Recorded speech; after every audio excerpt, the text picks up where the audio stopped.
Kaki Ponteng kini berkawan dengan Sang Saka. Presiden PAS Tan Sri Abdul Hadi Awang semalam menjelaskan pertemuan bersama bekas Perdana Menteri Tun Dr. Mahathir Mohamad sebelum ini adalah bagi membincangkan kepentingan perpaduan kaum Melayu Islam sebagai majoriti penduduk asal negara dan majoriti masyarakat majmuk. Ahli Parlimen Marang itu berkata meskipun bekas Ahli Parlimen Langkawi itu banyak berkhilaf dengan PAS, namun banyak titik persamaan yang wajib diambil kira dan bersatu menunaikan kewajipan agama, bangsa serta negara bersama Islam. Diadakan pertemuan dan perbincangan bersama mantan Perdana Menteri Malaysia, Tun Dr. Mahathir Mohamad, seorang negarawan yang telah berpolitik dalam tempoh masa yang sangat panjang dan banyak pengalamannya sejak zaman penjajah sehingga negara mencapai kemerdekaan. Malah beliau juga pernah 2 kali menjadi Perdana Menteri. Maka perlu dijelaskan perbezaan antara semangat kebangsaan yang dijadikan ideologi dengan konsep kebangsaan yang menjadi fitrah manusia mengikut ketetapan Allah Subhanahu Wa Taala dan peranannya dalam melaksanakan kehidupan masyarakat, katanya kepada Sinar Harian. Untuk rekod, sehari sebelum itu Abdul Hadi dan beberapa pemimpin parti itu telah menyatakan sokongan terhadap proklamasi orang Melayu yang diasaskan oleh Dr. Mahathir. Perkara tersebut didedahkan pembantu bekas Ahli Parlimen Langkawi iaitu Abu Bakar Yahya melalui hantaran di Facebooknya pada Rabu. Dalam pada itu, ujar Abdul Hadi, PAS menyeru pemimpin Melayu Islam untuk menyatukan kaumnya dengan meletakkan kuasa politik ke landasan yang betul dalam keadaan kaum Melayu tidak fanatik perkauman. Kalau dibiarkan, Melayu akan bertindak salah juga dengan semangat fanatik perkauman yang berlaku secara automatik tanpa dikawal.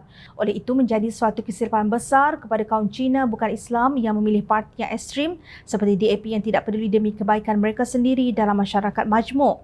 Kesilapan dan berdosa besar bagi orang Melayu Islam yang berpecah belah dengan niat yang salah apabila dengan sebabnya telah melemahkan kuasa politik kaum Melayu Islam yang wajib memimpin negara, ujarnya. Pengarah Komunikasi Parti Amanah Negara Khalid Abdul Samad menyifatkan pertemuan itu sebagai satu kesepakatan Ahzab untuk memporak-perandakan negara. Pakatan ini bolehlah saya namakan kesepakatan Ahzab kerana kesepakatan untuk memporak-perandakan negara dengan menjatuhkan kerajaan yang sah, katanya dalam satu kenyataan. Khalid berkata tindakan kumpulan berkenaan akan menyebabkan keyakinan pelabur terjejas dan usaha yang sedang giat dijalankan kerajaan untuk memulihkan ekonomi negara ketika dunia diambang krisis ekonomi terjejas teruk. Katanya kumpulan itu tidak kisah kesan tindakan mereka kerana kesepakatan Ahzab berkenaan hanya mementingkan kuasa. Sedang bila mereka berkuasa tempoh hari, tiada yang bermakna yang telah mereka berjaya usahakan.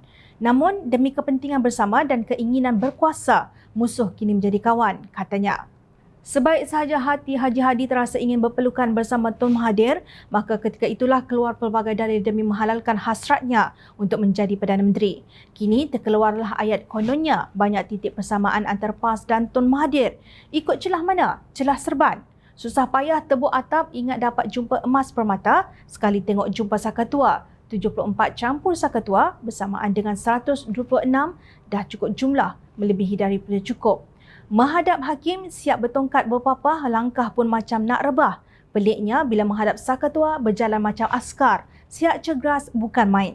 Itulah gelagat bila sang kaki ponteng bertemu dengan sang Saka, bak kata orang Marang, natang bewak. Bersedialah Malaysia, anda akan menerima seorang Perdana Menteri kaki ponteng.